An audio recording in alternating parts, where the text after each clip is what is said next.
नमस्कार, आप देख रहे हैं न्यूज़ पीआर। मैं हूं आदेश पुरी। मध्य एशिया में इजराइल और फिलिस्तीन के बीच में संबंध काफ़ी ख़राब हो चुके हैं और दोनों देश जो हैं वो युद्ध के मैदान में जा चुके हैं। रॉकेट से हमले हो रहे हैं, तो वही इजराइल जो है वो तैयारी कर रहा है अब आ, थल सेना के माध्यम से गाज़ा पट्टी पर अटैक करने का, फिलिस्तीन पर अटैक करने का। ऐसे में पूरी दुनिया जो है वो 2 खेमों में बँट गई है। एक खेमा जो है, जो इजराइल के इस अभियान का समर्थन कर रहा है और इजराइल के साथ खड़ा है, तो वही एक दूसरा खेमा है जो कि इसे अमानवीय मान रहा है और ये दिखा रहा है कि इजराइल का तानाशाही है जो कि फिलिस्तीन पे चल रहा है।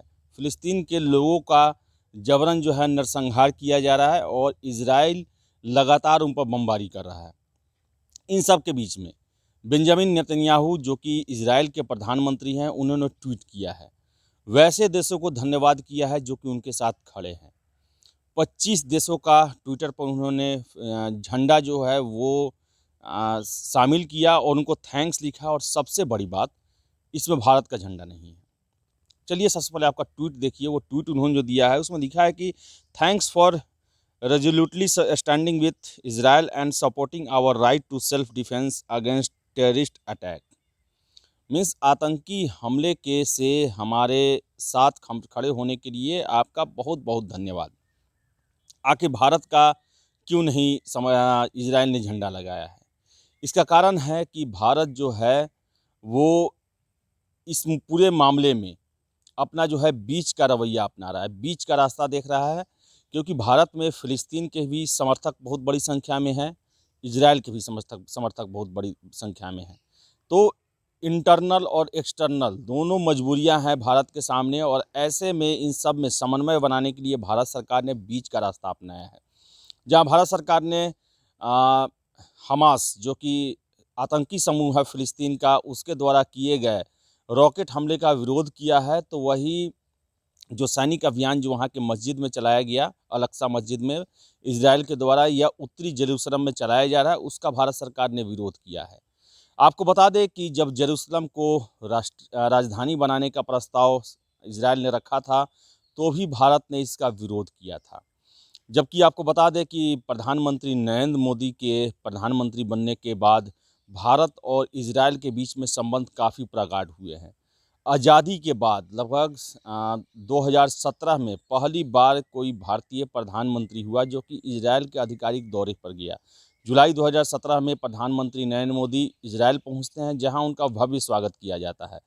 एयरपोर्ट पर ही इजराइल के प्रधानमंत्री बेंजामिन नेतन्याहू उन्हें रिसीव करते हैं और बहुत बड़ा एक रंगारंग कार्यक्रम किया जाता है और पूरी दुनिया में मैसेज देने की कोशिश की जाती है कि भारत और इजराइल जो है वो काफ़ी मजबूत दोस्त हैं, काफ़ी इनमें करीब संबंध जो है वो मिठास वाले हैं। इसके साथ ही साथ 2018 में बेंजामिन नेतन्याहू भारत आते हैं और हाइफा जो कि प्रथम और द्वितीय विश्व युद्ध में इजरायली सेनाओं के लिए लड़े गए भारतीय सेनाओं के सम्मान में हाइफा चौक जो कि त्रिमूर्ति भवन के पास है, वहाँ पर हाइफा चौक बनाया जाता है और इसे इजराइल के लिए समर्पित किया जाता है, इजराइल के सम्मान में समर्पित किया जाता है। हाइफा बता दें आपको, इजराइल का एक कोस्टल सिटी है और उसी के नाम पर ये चौक का निर्धारण किया जाता है। अब सबसे बड़ी बात कि भारत ने बीच का रुख क्यों अपनाया, तो इसके लिए सबसे जो बातें बताई जा रही हैं कि एक्सटर्नल भी कुछ कारण है। भारत में बहुत सारे वर्ग, खासकर अल्पसंख्यक वर्ग जो हैं, वो फ़िलिस्तीन से अपने भावनात्मक संबंध जोड़ते हैं और शुरू से 1948 के बाद से ही वो फ़िलिस्तीन का पक्ष लेते हैं और उनका मानना है कि इजराइल के द्वारा उनके क्षेत्रों पर ज़बरदस्ती हथिया लिया गया और जो फ़िलिस्तीन जो है वो इजराइल के सामने नहीं टिक पाया और इजराइल उनके साथ हमेशा जातियाँ करता है। यही इतना बड़ा प्रेशर गुप्ता भारत में कि आपको बता दें कि 1992 तक भारत ने अपना दूतावास इजराइल में नहीं खोला था। लेकिन प्रधानमंत्री पीवी नरसिम्हा राव के द्वारा यह पहल की गई और 1992 में पहली बार इजराइल में दूतावास खोला गया और धीरे धीरे भारत और इजराइल के संबंध प्रगाढ़ होते चले गए। आपको हम बताएं कि इसके अलावा जो हैं वो एक्सटर्नल कुछ कारण हैं, क्योंकि इजराइल के जितने भी पड़ोसी देश हैं वो तेल उत्पादक देश हैं, खाड़ी के देश हैं और उनके साथ भारत के संबंध बहुत ही प्रगाढ़ रहे हैं और भारत में पेट्रोलियम की आपूर्ति भी मुख्यतः इन्हीं देशों से होती है। ऐसे में इजराइल को खुले में समर्थन देना भारत पेट्रोलियम से जो आयात हैं, या फिर मोदी गवर्नमेंट के समय में यूएई, सऊदी अरब, कुवैत जैसे देश जो हैं वो भारत में बहुत ज़्यादा इन्वेस्टमेंट कर रहे हैं। अगर ऐसे में भारत सरकार खुलकर इजराइल का साथ देती है तो ये देश भारत से नाराज़ हो सकते हैं और भारत में ऊर्जा संकट का समस्या आ सकता है, इन्वेस्टमेंट का समस्या आ सकता है।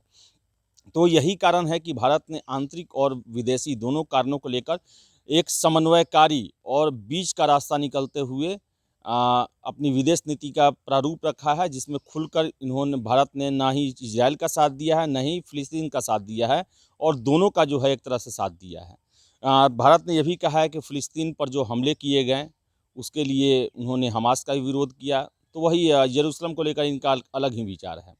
इसके साथ ही साथ आपको हम बता दें कि इजराइल के साथ भारत के बहुत प्रगाढ़ संबंध है। भारत इजराइल से बहुत सारी टेक्नोलॉजी, हथियार, इन सब चीज़ का आयात करता है, और इसके साथ ही साथ इजराइल जो है वो भारत के हर एक संकट के समय में बिना शर्त समर्थन दिया है। इसकी शुरुआत 1999 से होती है, मुख्यतः 1999 से होती है। ऐसी खबरें मिलती है, ऐसी बातें पता चलती है जिससे ये 1962 और 65 में भी इजराइल के द्वारा भारत को मदद की गई, लेकिन खुले तौर पर 1999 में करगिल युद्ध समय में मदद की गई थी।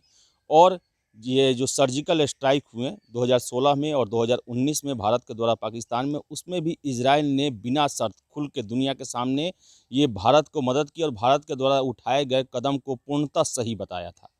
तो ऐसे में भारत का और इजराइल का संबंध जो है वो काफ़ी प्रगाढ़ है, और इजराइल ने भारत के मुद्दे पर खुल के समर्थन दिया, लेकिन भारत जो है अपनी आंतरिक और वैदेशिक मजबूरियों के सामने इजराइल के सामने खुलकर नहीं आता है। और यही कारण है कि बेंजामिन नेतन्याहू ने ट्वीट किया तो उसमें भारत का नक्शा नहीं था, भारत का झंडा नहीं था, क्योंकि भारत जो है वो खुलकर ये इजराइल को भी पता है कि भारत की अपनी समस्याएं हैं जिसके कारण भारत खुल के नहीं आ सकता है।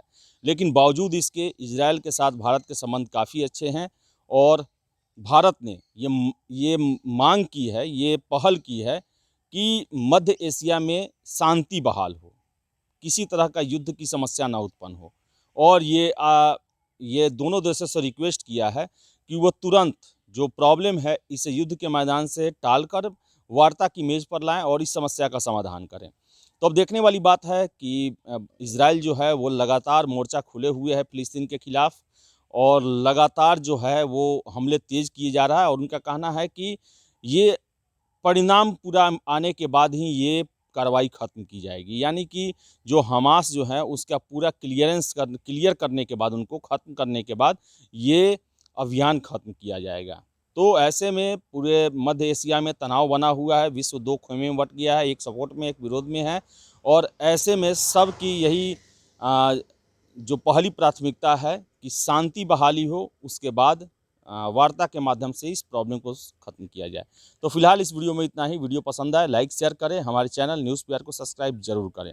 बहुत बहुत धन्यवाद।